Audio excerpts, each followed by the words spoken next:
Pero quiero decirles que justo Jesús dijo que el vino era un símbolo de ¿qué cosa? De su sangre. ¿Tenía Jesús pecado? No. Y el vino fermentado es ¿qué cosa? Es pecado, porque se fermenta, tiene una molécula que transforma el vino dulce en alcohol. En alcohol. El vino con alcohol no se hace solo, se fabrica, se hace. Hay un proceso para eso. Y quiero decirles que uno de los grandes problemas que tuvo este hombre, que aparece en el libro de Génesis, este hombre llamado Noé. ¿Cuál fue el problemita de Noé? Dice Génesis en el capítulo número 9, si mi mente no me falla, en el versículo número 20, dice: después comenzó Noé a labrar la tierra y plantó una viña. Y bebió del vino, ¿y qué pasó? Se embriagó. Ay, Noé. Y estaba como descubierto en medio de su tienda. Todo lo que contiene alcohol hace daño para este cuerpo. Y hace que la gente pierda la cabeza. El hombre más sabio, después de Jesús, porque Jesús es el hombre más sabio que vive en esta tierra, Salomón escribió en el libro de Proverbios en el capítulo número 20, dijo y escribió: el vino es escarnecedor y la sidra alborotadora, y cualquiera que por ellos yerra no es sabio.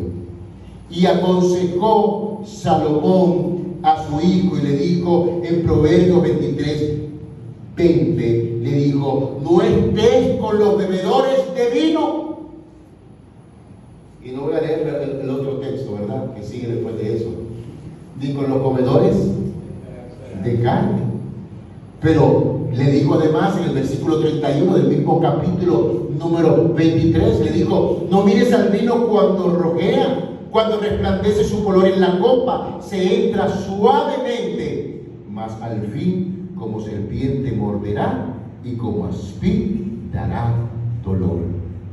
Quiero decirles que el vino, el alcohol, no hay cosa más dañina, no solamente para la persona que lo ingiere, sino también para las personas que lo rodean. Muchas familias, muchos hogares son destruidos y han sido destruidos por causa del alcohol. Pero ¿qué pasa? Cuando Apocalipsis habla del vino, no se está refiriendo a ese vino que estamos mencionando, que es dañino. Se está refiriendo a doctrinas. Se está refiriendo a las enseñanzas. Fíjense, dice que Babilonia, en el capítulo número 17 de Apocalipsis, está representada por una mujer. Apocalipsis capítulo 17, versículo 3 en adelante, dice: y me llevó el espíritu al desierto, y vi a una mujer sentada sobre una bestia escarlata, llena de nombres de blasfemia, que tenía 7 cabezas y 10 cuernos. Y la mujer estaba vestida de púrpura y escarlata y adornada de oro, de piedras preciosas y de perlas, y tenía en la mano un cáliz de oro lleno de abominaciones y de la inmundicia de su fornicación, y en su frente un nombre escrito, un misterio. ¿Cuál era? Babilonia la grande, la madre de las rameras y de las abominaciones de la tierra. Y vi a la mujer como ebria. ¿Con qué se embriaga? Con la sangre de los santos y de la sangre de los mártires de Jesús. Y cuando la vi, quedé con gran asombro. Mañana vamos a hablar un poquito más acerca de esto. Pero quiero decirles que estas falsas enseñanzas y doctrinas tienen su origen en la tercera Babilonia.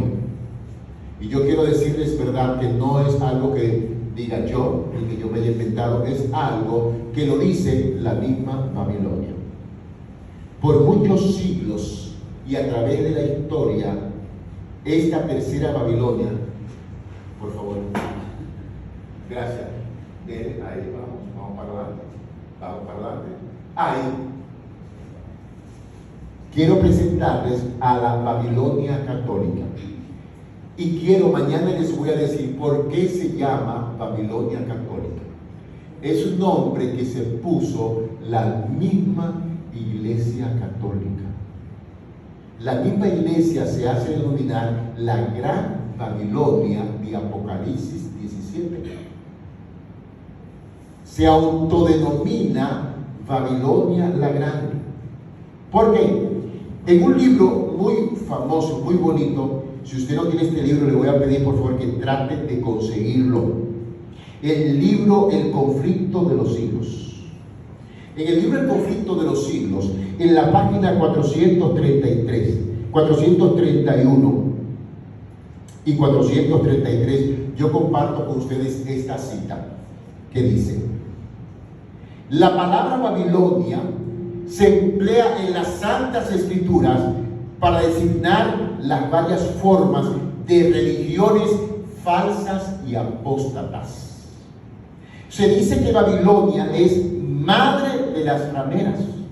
Sus hijos deben simbolizar las iglesias que se atienen a sus doctrinas y tradiciones y siguen su ejemplo sacrificando la verdad y la aprobación de Dios. Mañana vamos a decir cuáles son esas verdades que sacrifica y que la misma Iglesia Católica, vamos a poner algunos textos donde la Iglesia Católica misma dice lo que ella ha hecho por encima de lo que diga la palabra de Dios.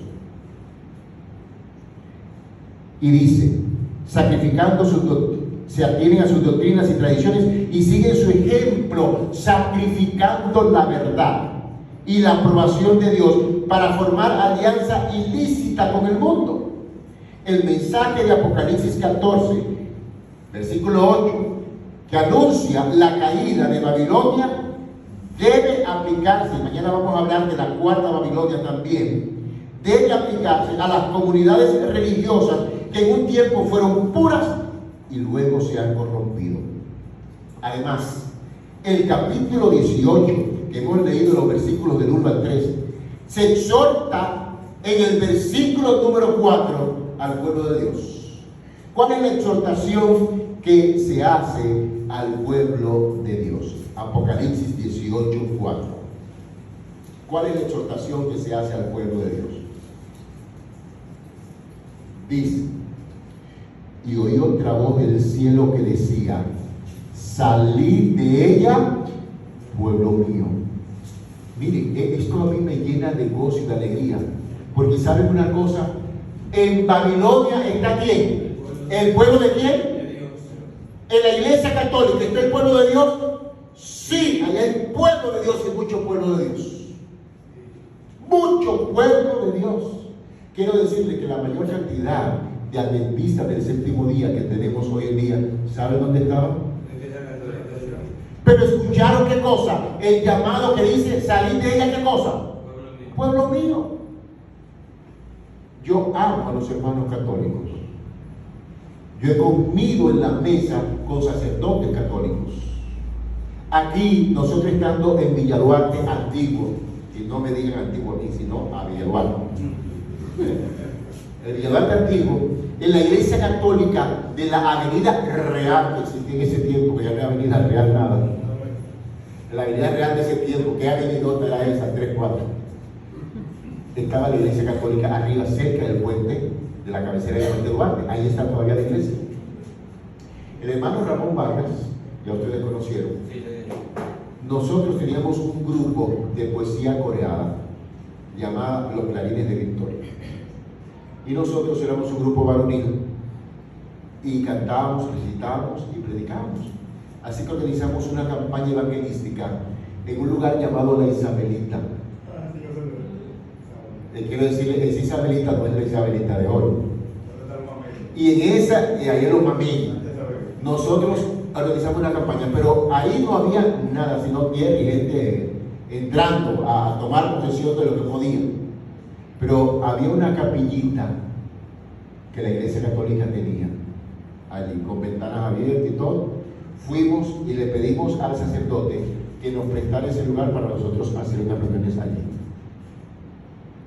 En ese tiempo eran campañas de un mes, de 2 semanas, no cosas de una semana o 3 días como ahora. Así que el sacerdote me dijo, perfecto, vayan, úsenla.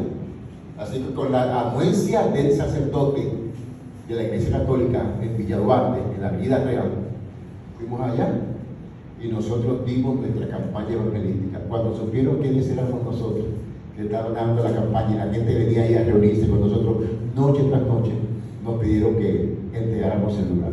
Pero ya, quiero decirles, la semilla estaba sembrada. Y ahí levantamos la primera iglesia adventista en los Mameyes, en la Isabelita. Y de ahí, quiero decirles, por gracia de Dios, según la última vez que yo supe, se habían levantado otras 6 iglesias en ese lugar. Amén. Pero si nosotros no hacemos el llamado y no predicamos esto, ¿dónde estaríamos? Hay que anunciar, que decirle a la gente que Dios está llamando a la gente a salir ¿de dónde? De Babilonia. ¿Por qué? Porque ¿qué es lo que ha hecho Babilonia? Ha sacrificado ¿qué cosa? La verdad. ¿Y cuál es la verdad? El Señor dice, si me amáis, guardad ¿qué cosa? Mis mandamientos.